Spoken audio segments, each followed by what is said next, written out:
community ask you to come in and patrol here? They felt the NYPD wasn't doing enough to stop the knockout attacks, which have been affecting the Jewish community in Brooklyn. So when all else fails and you can't get help from 911, you call the Guardian Angels. Are you working with the local Jewish community patrols? Shamron Patrol, I've had a long history of working with them. I know recently their leader here became the city councilman, Chaim Deutsch. So I have a good working relationship with them here and all over the city. We've been side by side together in many, many different efforts.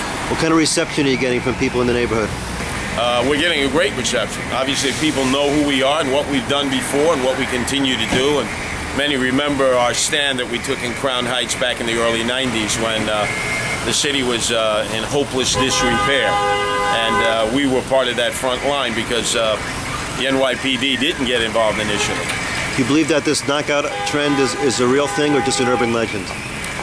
The knockout problem is a real deal. It's happened before. It's a new recycling of it. And there are people taking advantage, particularly of older people, by sucker punching them, yoking them, japping them from behind, and then leaving them out there on the ground. And unfortunately, not enough of these crimes have been solved. What is your message to people who might participate in these kind of attacks? Well, if you want to be a macho, maniacal guy, right, and you want to challenge someone, see if they can knock them out, hey, I'm standing here, I'm close to 60, we have other Guardian Angels. You hit us first, see if you can knock us out, and then we'll hit you so hard your mother will feel the vibrations.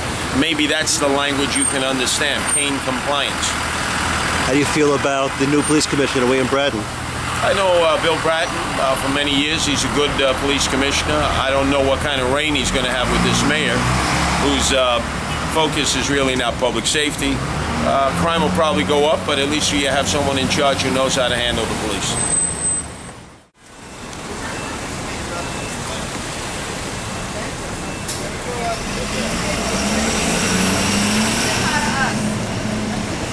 How you doing? Hello, how are you? We noticed you out here. Yes, nice to meet you. How are you?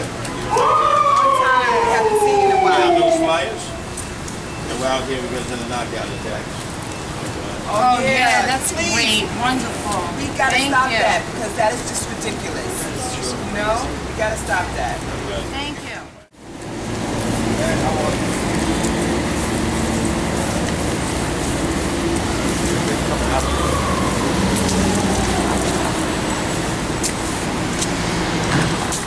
All the time, mostly against the Jews, and it's all the result. The cops are laying off. They're not frisking, they're not tossing guys, they're not making their lives miserable. So people think they got it like that. So all what we're seeing taking place now in the city, as you're going to see, a lessening of police pressure on thugs and thugs taking a license to thug people up. It's already in process. So you're against the change in stop and frisk?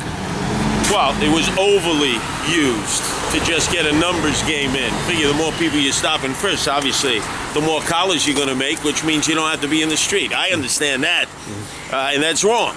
But it's certainly a tactic that has to be used. And when the thugs in the street get a sense that the cops are laying off, that's when they come after you. And then all of a sudden, then you're going to say, where are the police? They got to be aggressive, particularly in a place like New York where the thugs are always aggressive. Do you think an incident like Crown Heights could ever happen again in the city? Or is it too... An incident like Crown Heights could easily happen. Look at that knucklehead councilwoman, Dumbo Cumbo. Her Facebook postings talking about, well, the reason that some West Indian, Caribbean, black youth may be knocking upside the head of Jews playing this game knockout is because of Jewish landlords who are raising the rents and pushing West Indian and blacks out of their houses so they can make room for Jews. Gee whiz. Isn't that called anti-Semitism? But then again, she's protected because she's a Democratic, liberal, progressive who will do her mea culpas, but that's truly the way she thinks and believes. And some young person out there is, oh yeah, that's why I did it. That's why I did it, because they're raising the rents, those Jews. Get out of here, lady. And then, they disappear and the poor person's on the ground. They don't, they couldn't see anything, so we're trying to prevent that from happening. Yes.